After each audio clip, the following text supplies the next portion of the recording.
Welcome to Voices from Israel, brought to you by JNF UK. Today marks the 25th day of the war with Iran. Before our eyes, unprecedented events and tectonic shifts are unfolding.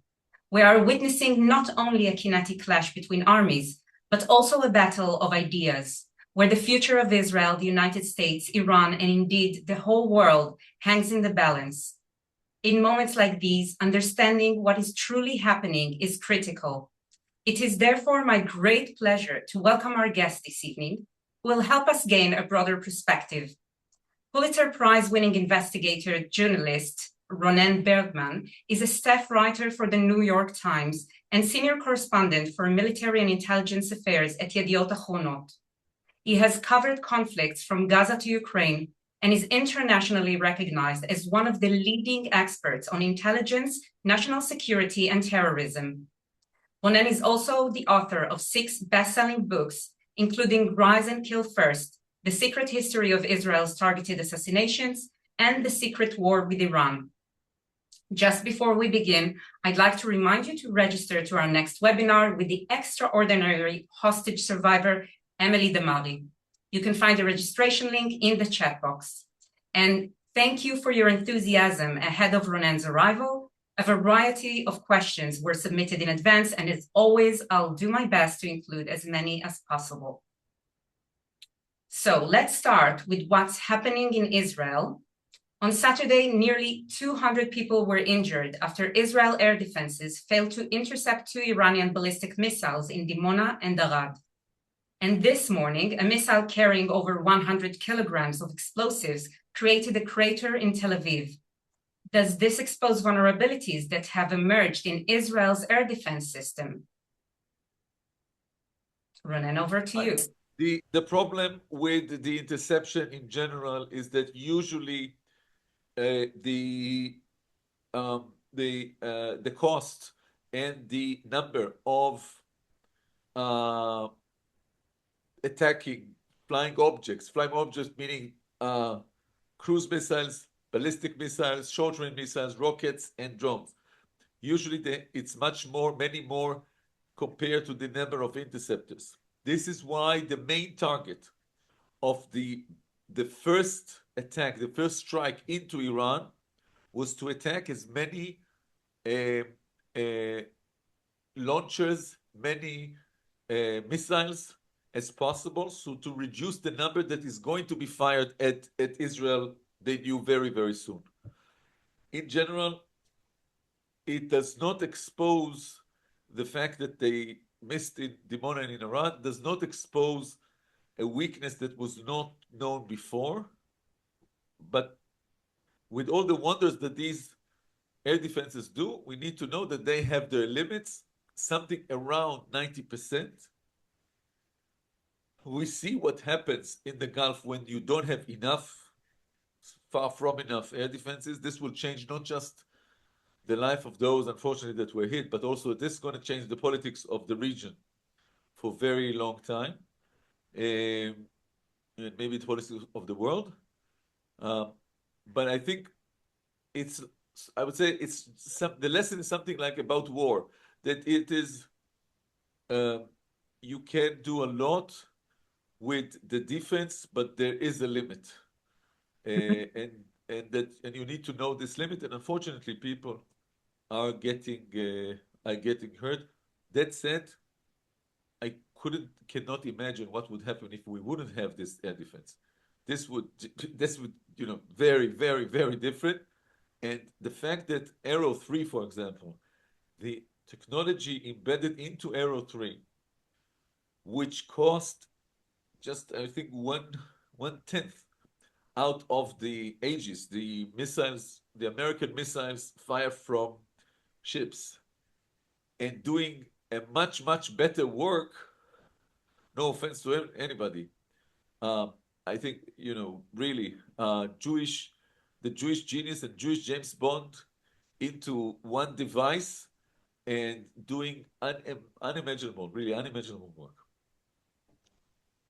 Okay, now I would like to focus on the precision of targeting high-profile figures like Khamenei and Larijani, which demonstrates Israel's exceptional intelligence and operational capabilities. Can you elaborate on the process of conducting covert operations in enemy territory? This is your field of expertise. Yeah, the problem is how to, tell interesting stories without the need to kill anyone on the Zoom afterwards. So, look, I think that one of the most amazing things that if people think about this for a minute is that there was an operation in June 25, June of last year.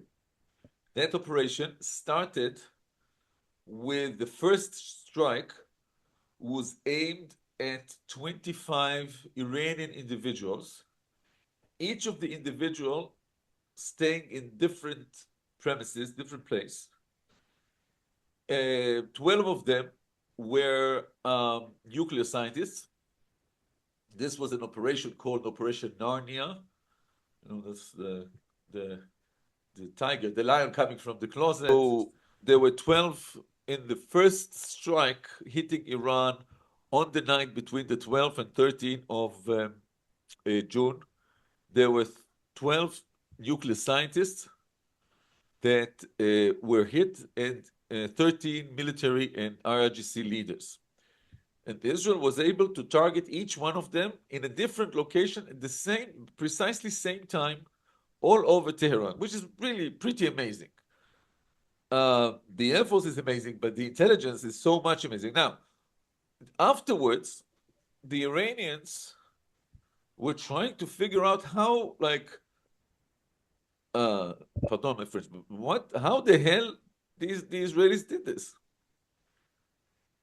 And then they discovered something which I'm sure that it shocked them, not just about the Israeli ability, but also about the security glitch, the security breach of themselves, because they figured that what was in common to all of the people that were hit, the 25, were that they were either nuclear scientists or military intelligence high-rank officials. All of them had been designated as VIPs that are under threat of being targeted by Israel. So far, so good, yes? As evident. All of them, throughout the time since the 27th of November 2020 onwards until that day in June 25, so throughout this time of 5 years, were assigned security details, so bodyguards, to each one of them. And after October 7, when the supreme leader, the late supreme leader of Iran, Ali Khamenei, figured that Israel will maybe try to assassinate some of them, then they added more and more bodyguards. And then they figured, and now no one of the VIPs were carrying cell phones because they figured that Israel might be tracking the cell phones.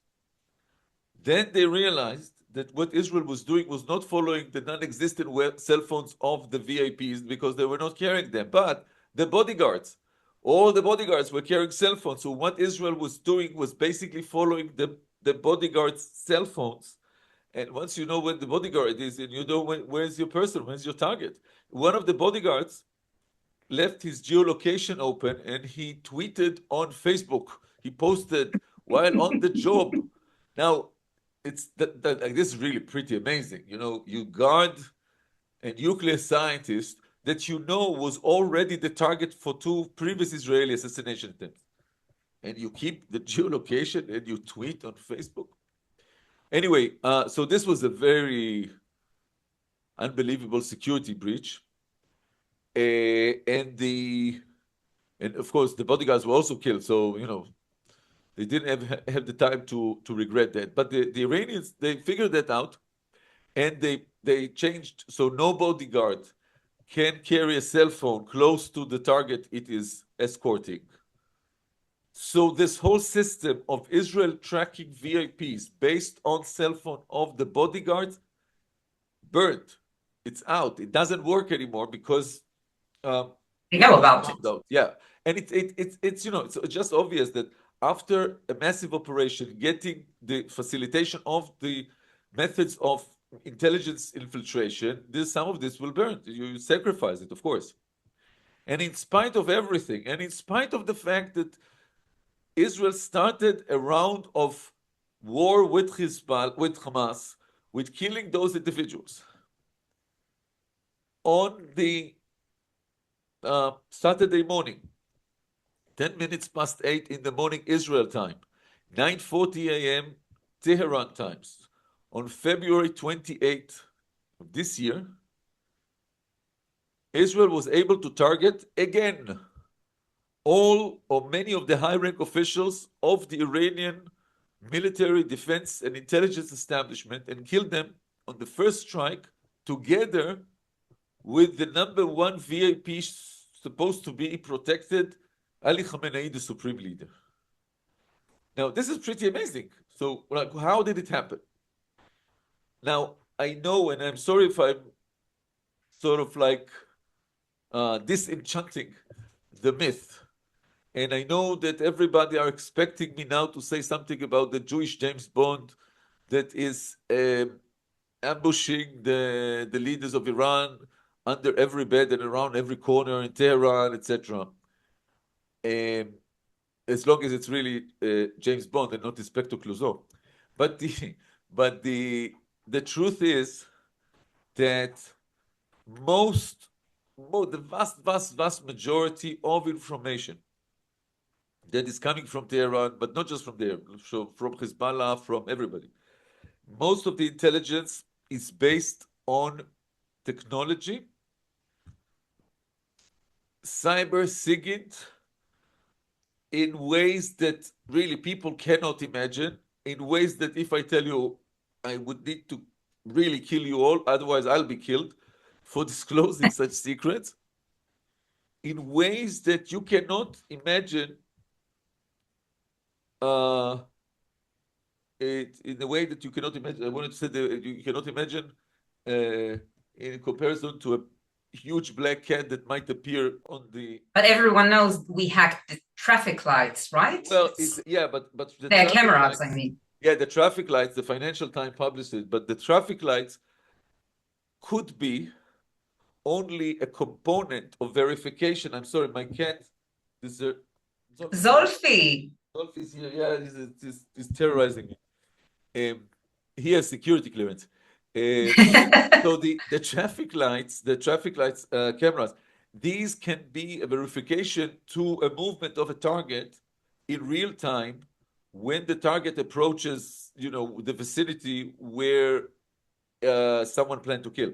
But a traffic camera doesn't know on Friday afternoon who will go through the traffic camera on Saturday. Meaning this could be an online real-time verification for something. It cannot give you the exact planning of where and when the Supreme Security Council of Defense Council of Iran is going to take place tomorrow. This is what happened on Friday afternoon. This is not just, I'm not inventing that. So two things. One, the reason why Israel was able to get again the intelligence that would allow it to start with such a strike to kill so many people was because there were different methods of intelligence infiltration to the location and the channels of communication that were put in place in the last decades, and the effort created overlapping between different systems of surveillance that even if you burn one, you'll have other in place, and you don't need to wait for another 5 years until you get these other systems. And even if not, they can complete each other. Yeah, they are completing each other and they are overlapping. Yeah. So let's say you have, I'm sorry for the noise. My kid really cannot bear the fact that he is not on camera. Only that, so a continuous overlapping penetration of the different kind of systems and the allocation of different devices. Again, I'm trying to speak as clear as possible without giving information that should not be out there. But all of that allows even if one system is burned, allows what happened on Friday to really happen. And what happened was that the whole operation, the US-Israeli operation, was timed to the weekly meeting of the Supreme Defense Council that was meeting on every Saturday in what is called the Pasteur compound in the heart of Tehran, in the buildings not far away from the compound of the Supreme Leader. And the whole operation was supposed to start with attacking that specific meeting that has the chief of staff, the chief of the IRGC, the chief of the Ministry of Intelligence, all of them together. Then Israel learned that they are changing the schedule and earlying that to Saturday morning. So imagine that they had to change the war clock, the schedule for the full two militaries. We're talking about many thousands of pilots and Navy ships, and all of them just readjust to basically 12 hours early. And until the last moment, it was not clear whether this is possible. So this is happening. The meeting is taking place in one or the other meeting rooms at the headquarters. So they're not sure which one is going to be attacked. So they're attacking both of them at the same time. Then they learned that the Supreme Leader is not underground in the bunker where they plan to kill him the day after, but he's above ground. So they say, okay, let's use that opportunity and kill him in the compound. They don't know where in the compound, so they allocate 37 ballistic missiles to hit the compound. Wow. And after that, they learned that at a not far away location in Tehran, the Ministry of Intelligence is holding a Supreme Council meeting. So they say, okay, let's destroy all of them at the same time.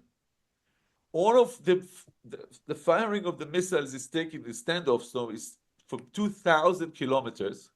Those are special ballistic, it's called Black Sparrow. Those are ballistic missiles that were designed to be the baits for practicing the aero air defense. In Alaska, they have a special testing field, and they're firing this from airplanes just to drill them, to practice them. And then they made this into a full-scale ballistic missile fired from an airplane from 2,000 kilometers away.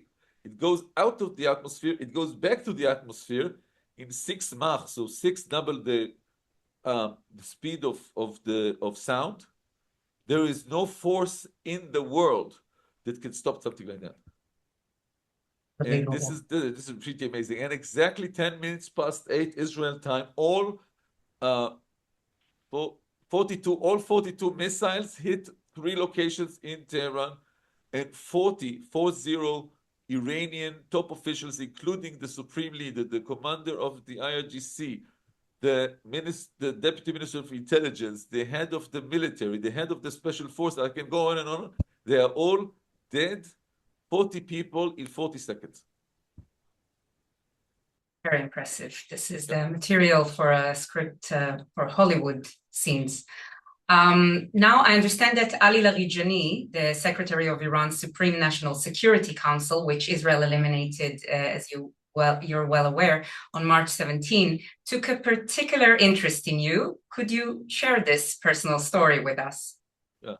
Well, this is something it took me a little while to understand. And at the beginning, I thought it's like, something anecdotal, and it's still to an extent, but then there's a twist there. And this is the way that the Iranian officials looked at me and the coverage that we have been, my colleagues at the New York Times, especially Farnas Fasikhi, who is Iranian but cannot go back to Iran, so covering the Iranian administration and intelligence and establishment from afar, from New York, and myself, we call it covering the shadow war between the West and Iran, between the US and Israel and Iran.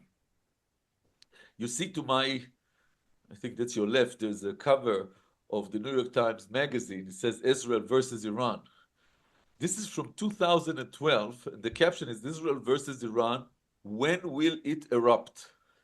This was published. That's 2012 cover story for the New York Times magazine. When this was published, people say, Ronen, you're a panicist. It will never happen.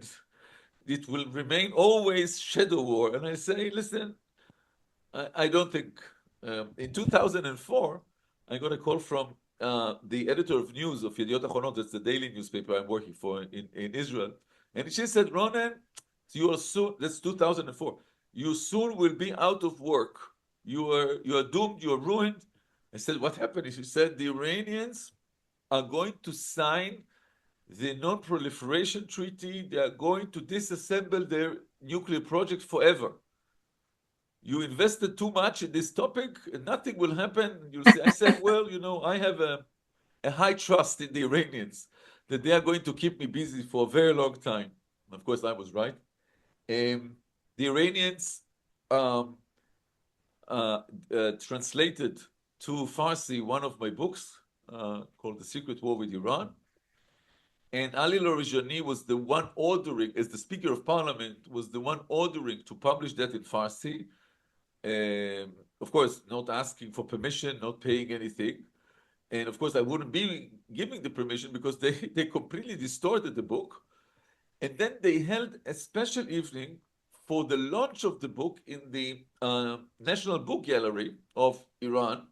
He came as the Speaker of the Parliament to give a speech. And he talks about me to explain how important I am, and of course, totally exaggerating to my role, and of course, very uncomplimenting in a way that, how notorious I am. But basically, he explained why I am part of the Zionist regime, why it cannot be that someone who writes about the Mossad will be or will not be part of the Mossad. And you get them every time. They call me a senior Mossad officer implanted into the New York Times. Or in Times, they call me a senior Mossad assassin. Something that always Yana, my wife, she said, well, this is just an ample proof of how poor Iranian intelligence is, because if they knew you, they know that you have no navigation skills, no coordination. The last thing that any assassination crew of Mossad needs is as you as part of it, because if they give you to drive the car, you just get stuck in Tehran, you'll get nowhere. So it reflects their perception that for them, someone who writes about intelligence must be from part of the intelligence. It got to this is all, of course, anecdotal. It got to some points that were not that funny, especially not for Yana, for my wife. They hacked the mainframe of a Turkish think tank. They sent me email on behalf of the Turkish think tank to invite me to meet them in Istanbul. And of course I didn't come, but then they sent me a file allegedly with some stuff. Of course I didn't open, but then it turned out to be consisting of a code, attacking or hacking code from the Ministry of Intelligence. And now we know that basically they wanted to invite me to meet them in Istanbul to kidnap me or kill me or kidnap me to Tehran. So it's not all of it is totally funny, but when they accused me that I was the one that assassinated Professor Mohsen Fakhrizadeh, the chief nuclear scientist, that in reality was assassinated by a robot,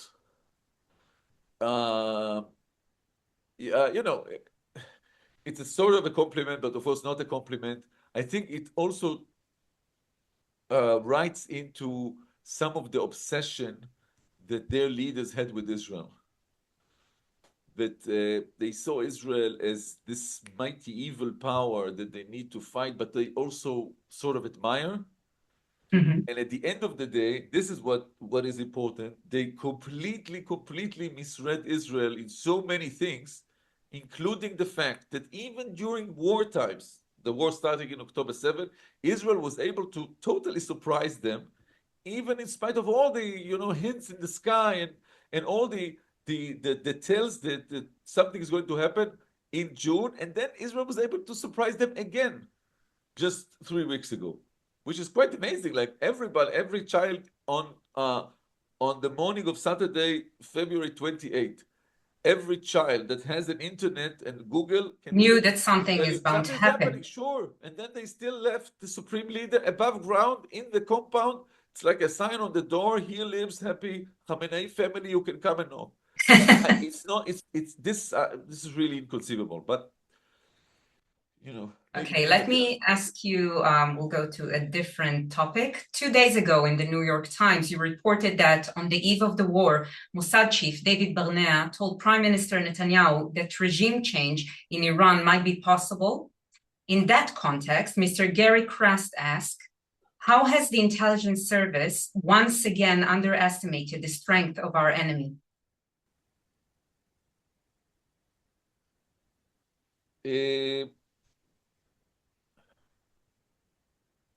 Look, I think that, first of all, we must warn ourselves not to be smart in hindsight, because things before always looked different. To my sort of, you know, complimenting myself, sorry, but I warned in writing before the war that believing that you can change, you can change history from afar and control society movements consisting of 100 million people and expecting the ability to understand and to influence them in a way that you can control. I think this is presumptuous. The first and last and only time that superpowers, and Israel is a superpower, that superpowers were able to create a coup, a revolution from afar, the only time in history, happened once in 1953 in Tehran, in Iran, when MI6, the British MI6, and the CIA were able to run a coup that would take down a Marxist person called Mossadegh that confiscated the regime from the Shah and reinstate the Shah, recrown the Shah. This was the only time in history. In all the rest, dozens of times in South America and in Central America, it all failed. And I think they were a little bit too enchanted by the achievements of Mossad, the pagers, and which is a great achievement. But it's one thing to make sure that all the pages are booby-trapped, and it's another thing to expect that you will be able to instigate riots or protest or revolution all over this massive country. And also, I think what they miscalculate was that this is not a regime that is based on one person. Even if you kill the leader, and even if the leader was the most influential, the supreme leader, Ali Khamenei, and even if he was the most influential person and he shaped the fate of the revolution, the fate of the country for so many years, still, in spite of all of that, the revolution, the regime is much bigger than a person. So even if this person is dead or is killed, they have a very sophisticated, strict pace of transition of powers, and we see it. It needs to come. I hope that this regime will fall soon. It's really tyrannic, horrible, monstrous regime. I hope it will fall soon. But as you said, there are many variables that it can need only to happen. fall from the inside. Only genuine, organic revolution. It cannot be done from the outside. So 2 questions. First of all, Mr. Alexander Fine asks, what would really trigger Iranian people to rise up and overthrow the regime? And I would add, what will happen if they won't? What will happen if the regime will remain? So first of all, we saw a revolt in January. It was crushed by machine guns, but we saw people, courageous people, who want better life, who are totally fed up with this horrible regime that has been controlling their life for so many years, 47 years. We saw it. But it's not happening now. No. It's not happening now. It cannot happen during wartime. Just the human Because nature. people are afraid of getting hurt. Yeah, they twice, meaning they afraid that the regime will slaughter them, and they're afraid to walk in the street because Israel and the US are bombing Tehran or Iran. So I think that war is a bad time for this. Second, I think that they have just been massacred by the Basij and the IRGC. So of course there's fear. Third, I think that there's no, at least as far as I know, and I think I am quite aware of what is known about the regime, there are no real fractions inside the regime. And I think what this regime has done very smart from its point of view, was that they have something like between 1 million and 1.5 million paid employees of the Basij or the IRGC. Now take these people and their family, their immediate family members, you'll get something like 10 million people, which is 10% of the society of the civilians, the inhabitants of Iran. These people know that they are totally dependent on the continuation of the regime. If the regime falls, they'll have nothing, maybe even not their lives, because people will want retribution. So they have all the interest to fight very strong. And the regime, when they saw that Israel and the US are bombing the basis for Basij or IRGC, they started giving people weapon to take home. So they were given, if the regime is under threat, they were giving orders to go out to the street and just shoot. But this is very, very hard. And it can, but I just recalling the Soviet Empire, also people thought it will never fall down. And it did. Until it did. But at the end it did. What was the second question? I think you've replied to most of it. We've covered quite a lot and we have lots to cover, so I'm going to continue. After President Trump's ultimatum to destroy Iranian key power plants, recent reports suggest that he has begun negotiations with the Iranians, while at the same time, thousands of US Marines are being deployed to the region. Is he seeking an exit from the war, given the economic crisis directly affected by the closure of the Strait of Hormuz? Or do you see this as a strategic deception?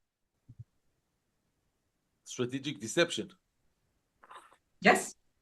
Okay. So I mean, we've seen it before. Yeah. The short answer is yes to the first. That is the answer.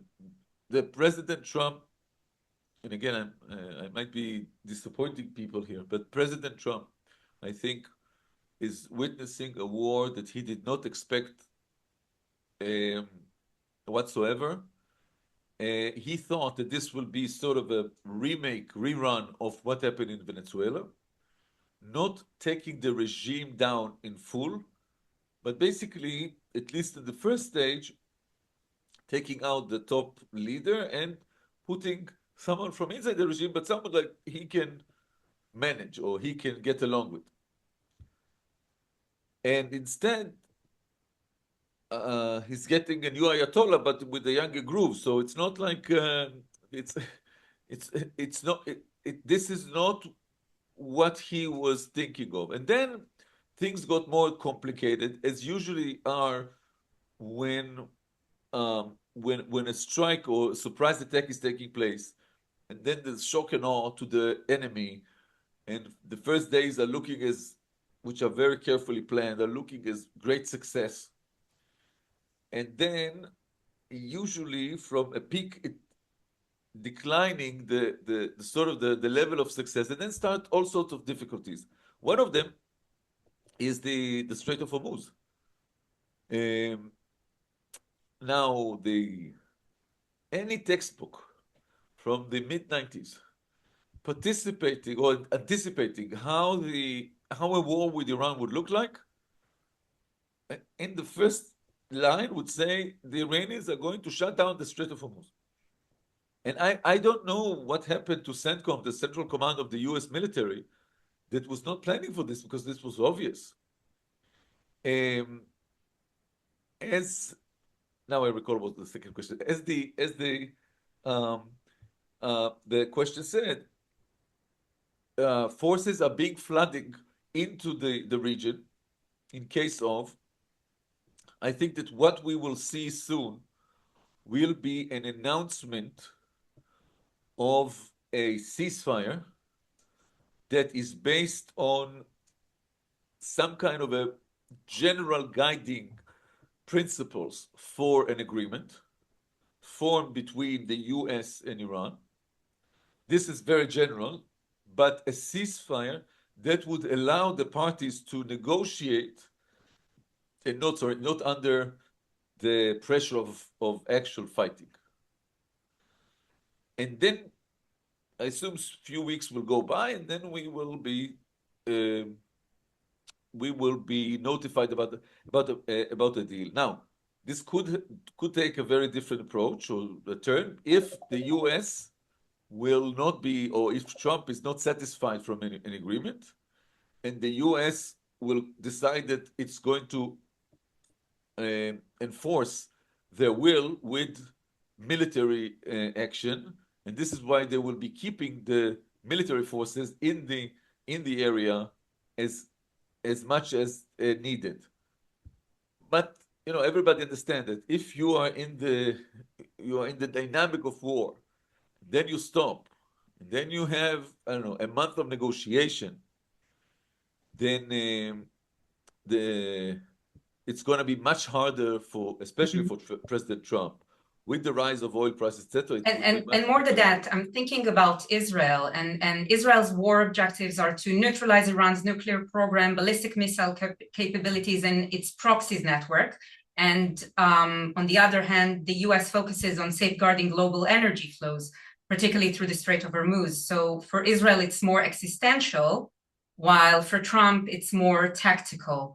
And can those interests truly align with the tactical and the existential one, especially when the US is negotiating with Iran? So first of all, I think that for Israel is existential. I think for the US it's not existential, but if the Strait of Hormuz remain blocked, the whole world, and it's not just oil, we're talking about many other supplies, the whole world will feel it soon. So this is very, very important. I think Trump would have enough people warning him not to get into the quicksands of Iran. So not this thing about ground forces, boots on the ground. Trump, in one of the elections campaign, he said any American president who initiates an operation that is not of like a direct existential threat on America with boots on the ground is a criminal. So I think Trump is very, very hesitant of doing that. This is why I said I think Trump is in a place he did not anticipate and was not planned. So can I continue this? Yeah. Can I continue this idea with a question from Ms. Ann Nyman that asked, what will a victory for Israel and the United States look like? Is this realistic? Is what you described considered a victory or a win? Well, I think that to make sure that you go to situation zero, meaning the Strait of Hormuz were open before the war. If the only victory is to open the Strait of Hormuz, then this is not victory. They didn't go to war to win this. I think that generally speaking, to have a real victory in this war has three main possibilities. One is taking down the regime. The second is an Iranian surrender to the US demands in the negotiation. So on missiles, as you described. Which doesn't seem likely right now. Sorry? Doesn't seem likely right now. Or toppling of the regime, or taking away the uranium from Iran. So now I would say this, toppling the regime, a regime change, I think this is not likely, and I don't think it was likely. I think it was likely in the image of the world media. I think that the world started seeing Trump as, and maybe Trump himself, as this kind of a magician, of a Dumbledore, sitting at the end of the corridor with the long white beard or red beard, and in the flip of a finger can bring peace upon earth. And I think that this is just not realistic. Whoever thought that the US and Israel can take down the regime is making the same kind of confusion between exploding pages. Fine, very amazing operation, but taking down a regime is different. So, taking down a regime, not likely. Having the regime surrender to all demands, not so likely. But I would say this, I do think that there is a chance, a strong chance, that Trump will be able to reach a deal with Iran that will include the evacuation of the highly enriched uranium, 60%, even also the 20% that are not as dangerous but potentially dangerous, that to be able to evacuate them to an agreed honest broker country like Russia. Now, not that Russians are saints, but the fact if you are able to take out the very, very risky, very dangerous uranium out of Iran and put it in Russia, that's it's some Progress. achievement. You take out of Iran a nuclear enriched uranium that has 11 sufficient quantities, so you can produce 11 warheads from this, and now it's not in Iranian hands. That's not bad. Mm-hmm. Okay, we'll move on to Mr. Dragus Kante. I apologize if I mispronounced the name. He inquired, how can we avoid Iran falling down the path of Libya, Iraq, or Syria, etc., and the real moderate Western-like friendly will rule? If I had the answer to this, I could market it or sell it. I could be a very rich person, because I think that since the Gulf War, the first Gulf War, the second Gulf War, I think that the U.S. and everybody are looking for this, the answer to this question of like how you bring about a stable democratic culture and society and The million-dollar politics question. without an intervention into another country that just leads to the other way. The So first of chaos. all, I think that we are not.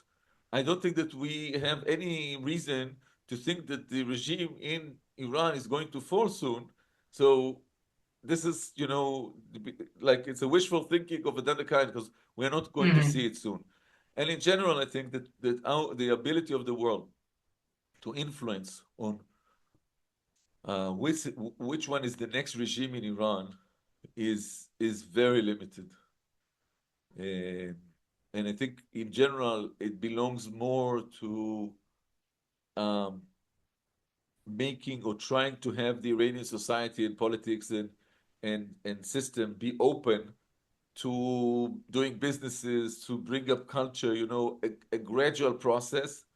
Not that it always works, not that it's fast, but there's nothing else, especially not force, that would work better. Joe Kent resigned this week as director of the U.S. National Counterterrorism Center, citing his refusal to support a war with Iran and concerns over Israeli and pro-Israel lobbying influence on U.S. policy. His departure has intensified debate and added to rising anti-Israel sentiment. How might this affect U.S.-Israel relations? Well, first of all, I'm very hesitant on forecasting the future. The future has quite a treacherous character and always goes against what you say that the future will be. Second, I'm a very optimistic person, and sometimes it distorts my ability to see into the future because I'm saying very good things. Third, I think that the main influence, the main impact of this is going to be first of all, on American domestic, the way that Israel is perceived in American politics.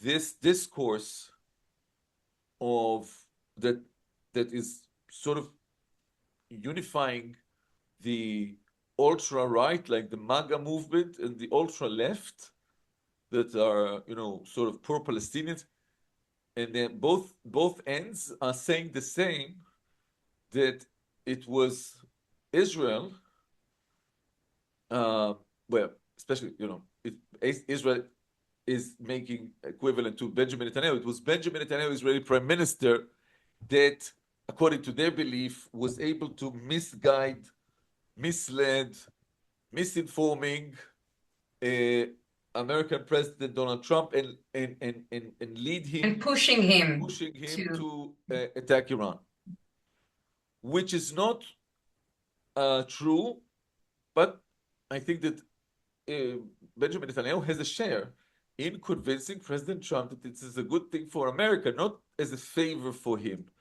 And I think, but in any way, this is, you know, sending roots into the belief of many in America, and this, I think, will have a profound impact on the way that Israel is perceived in America for a long time. And if the war is perceived in America as a success, then it will be in our favor. But if it's seen as a failure, then the blame would be put on the shoulders of Benjamin Netanyahu as well. This will not be a good thing and a good influence to the Israeli-American relations. Okay, turning to the war's second front, as Israel advances towards the Litani River, Lebanon expels Iran's ambassador today, signaling a tougher line. But does the Lebanese state actually have the power to disarm Hezbollah?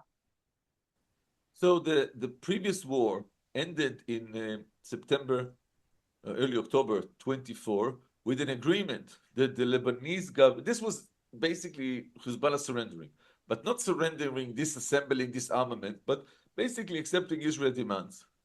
But it was clear to anybody in Israel that Hezbollah still has forces and still rockets and missiles, etc. It was up to the Lebanese government to disarm Hezbollah, and making itself, the government, the security establishment, the only authorized legal military force in the country. And it was up to them to take care of all the groups that are not legal. And they failed. They failed to keep their promises. Even in southern Lebanon, they were not able to take out or deport all the Hezbollah fortresses. And then comes the war, and here is Hezbollah sort of following orders from Tehran. And after saying we are only a defensive force for Lebanon, starting shooting at Israel, following orders from Iran, because Hezbollah wanted to attract some of Israeli forces to Lebanon so they don't have the bandwidth to attack Iran. So it was clear this was a very blunt proof to Lebanese people that Hezbollah is lying. No, if anyone had any thoughts before that Hezbollah was not lying. Now the hope in Israel is that Hezbollah, this would make the Lebanese people ballistic enough, furious enough on Hezbollah, that they will take the opportunity and the initiative and go and disarm Hezbollah with their hands. Now, would this happen? Would they be taking the initiative, knowing that this could lead the country into a civil war in times that the country is totally ruined, financially, economically, militarily? I don't know. But it's all about that. To an extent, you can make an equivalent. It's not all the same, but you can make an equivalent between the one single most important problem in Gaza and that same one single most important problem in Lebanon. How or why or when or how you make Hezbollah disarm and how you make Hamas disarm. This is, and everything else you say, just, derivative of the same question. This is the question. This will dictate the future of both reasons.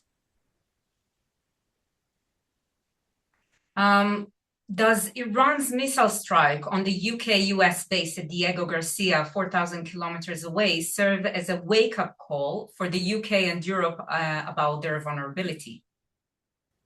Well, I think that there are so many other people in the audience can answer this much better than me because they live there and they understand the politics. I don't know. I ask you.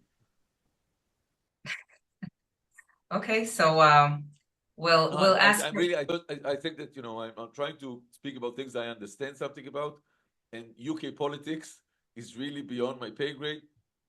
And I think it's it's very hard for many Israelis to understand the mindset of European countries and European politicians and European leaders, because Israel always think that it's so clear that they are wrong, not in their hearts, but because they are sort of naive in their continuous attitude towards rogue organizations and rogue regimes.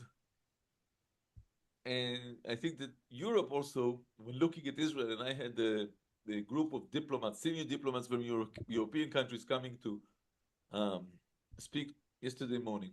And you see the gap. Now, these are the European diplomats, including British ones, that are based in Israel. So they know the society, they know the people. And even if you see the gap, you see how the mindset is so different.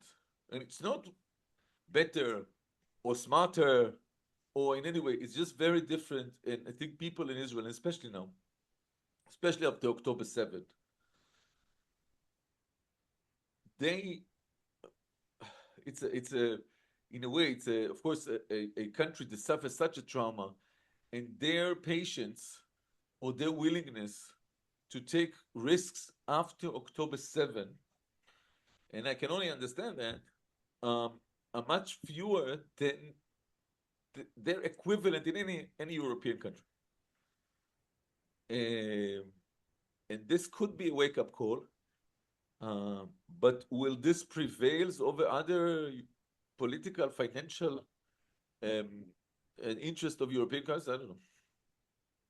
Okay, but speaking of October 7, we received several questions about the Gaza front. Mr. Friedman McKinney questioned, why was security so lacking on October 7? And Mr. Victor Shafir sought clarification on what is the situation in Gaza. I'll start with the latter. The situation in Gaza is that Israel controls some 52% of the Gaza Strip territory. That territory has something like 3% of the population, when Hamas is controlling the other half with most of the population. There is a ceasefire, there is a standstill. Of course, first of all, the good news is that the hostages are free and back to Israel, and those who remained alive are alive. That's amazing, amazing news. Ceasefire holds. Humanitarian aids, shipments into the Strip are done good pace and no problem with that. At the same time, Gaza is in total ruin, many refugees, and many, many problems because of that. This is one. But nobody wants to invest anything in Gaza until the whole thing is settled. So there's an agreement between Israel and whoever takes on control. Now, there is an advancement. There's something called the Technocrat Committee that is sort of like a technocrat government, new government from Gaza. And there are many other things and money that is promised to flow in once there is a settlement. But again, as I said with Hamas, with Hezbollah, it all revolves around one question. Will Hamas agree to disarm? And if not, who will make Hamas disarm? And until this question is answered, there will be nothing happening. It will be this way or deteriorate. And I hope that the US now submitted a new proposal to Hamas. I hope that they will agree. I'm not very optimistic. But this is what happens when you solve only half of the problem. So the US, Mr. Trump, they were able to get a deal for a ceasefire, for the release of the hostages. Wonderful. But then once they stopped, it's just stuck. The other question was about the security lapses that led to October 7. For that, I need at least a week that would sit here with no sleep. We have time. And many, yeah, but I don't, because I have a studio to attend in a short while. And then after a week that we speak, I might be able to do the introduction. It's so vast. With Mark Mazzetti, who is the senior investigative reporter for the New York Times in Washington, we are writing a book about the road to October 7. We did 600 interviews. We have, I think, 50,000 documents from Israeli, American, Qatari, Palestinian, Hamas sources, and so we understand what happened, and what happened is that nothing, zero, worked. It all failed. It all collapsed from the political level to the National Security Council level, military, intelligence, Shin Bet, Mossad. It all totally, 100%, it all failed. And now I need a week. So only 2 questions left. We can cover them quite quickly. Mr. Anthony Angel for the question, Hamas controls the Gazan population, Hezbollah is emptying the north of Israel, and Iran is still standing. Is this still considered a win?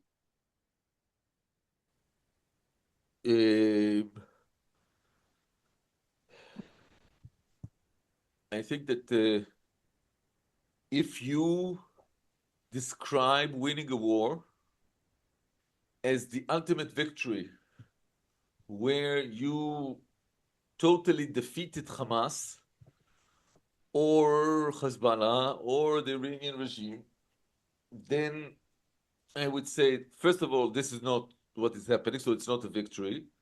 But then I would challenge what is the definition of victory, because if anyone thought that after this long war in Gaza, this would lead to the total deletion of Hamas, total like the destruction, there will not be Hamas with Kalashnikov marching in Gaza afterwards, I think this is just not realistic. If someone thought that Israel is able to take down the regime in Iran, then it's a nice story, it's good for Netflix, but it's not going to happen. But if you look at the achievements, you see that the Sinwar plan, the Yahya Sinwar, so the leader of Hamas, the Sinwar plan to ignite a regional war succeeded, but then the whole eastern flank of the axis of resistance does not exist anymore. And if anyone would come, like if we could go to the JNF UK time machine and go back in time 2 years, and I would tell, we would go to, you and I will be walking in the street of Israel, and we will come to 100 Israelis and tell them that we are from the near future, so 2 years from now, and now we are going to tell you what will happen in the region in the next 2 years. And then we will tell them the pages and the walkie-talkie and about how Israel took all those people at the beginning of that operation, and how all the 100 Israelis will tell us, or will immediately send us to be hospitalized in a closed hospital, because they would say that we just gave them the proof why we are not from the future, because what we described is just impossible. It's impossible. It would never happen.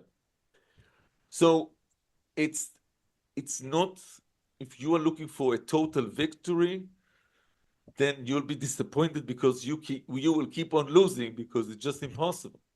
But if you are looking at something far more realistic, then I think that, as in any war, you win some, you lose some, but you won't be able to finish or to have some kind of a hope unless you will have an ending leg with some kind of political, diplomatic discourse that will have some kind of agreement with someone who is able to keep the agreement going. Because if it's only about force, you'll end up with just using more and more force throughout time.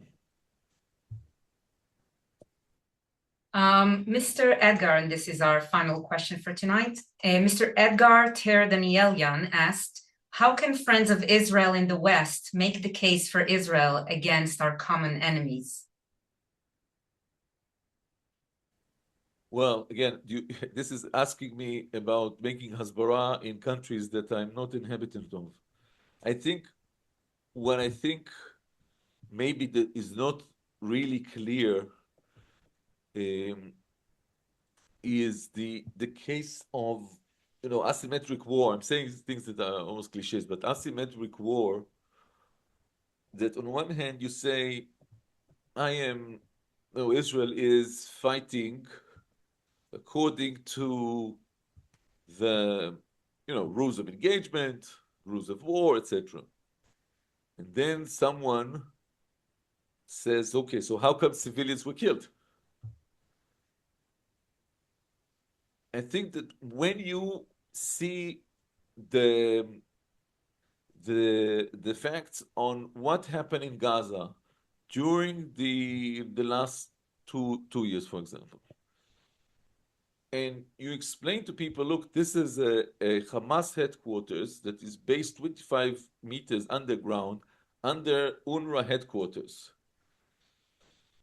And the people in minus 25 are the most notorious terrorists in the organization, with the bloods of hundreds of people on their hands. The only way with which you can destroy the bunker is using this kind of bombs, and that has or could potentially have collateral damage. It does not give you a solution. It does not find you with easy solution, because these circumstances and this situation will never have easy solutions.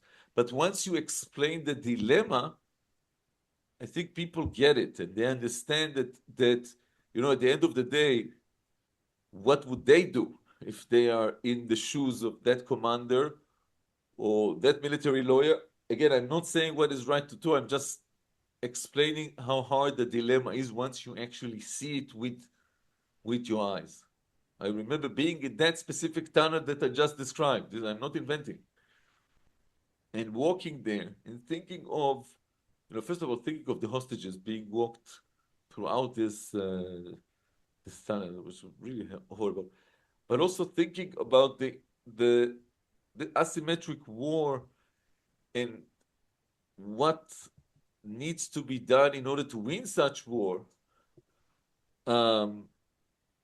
It's not easy, and the hasbara is also, of course, is not easy. But I'm still I have to again excuse the those asking those questions, because this is not my area.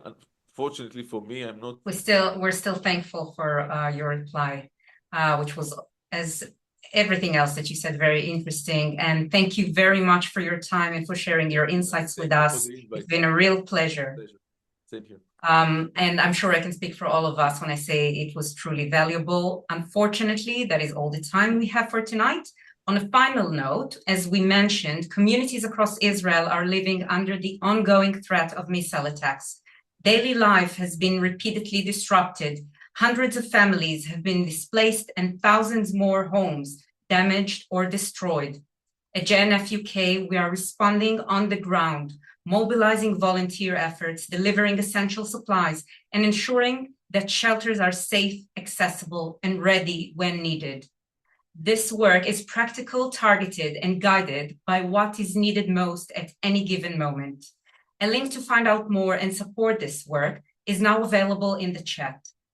Thank you all for joining us. We are taking a short break ahead of Pesach, and we will be returning with outstanding guests, including Emily Damari.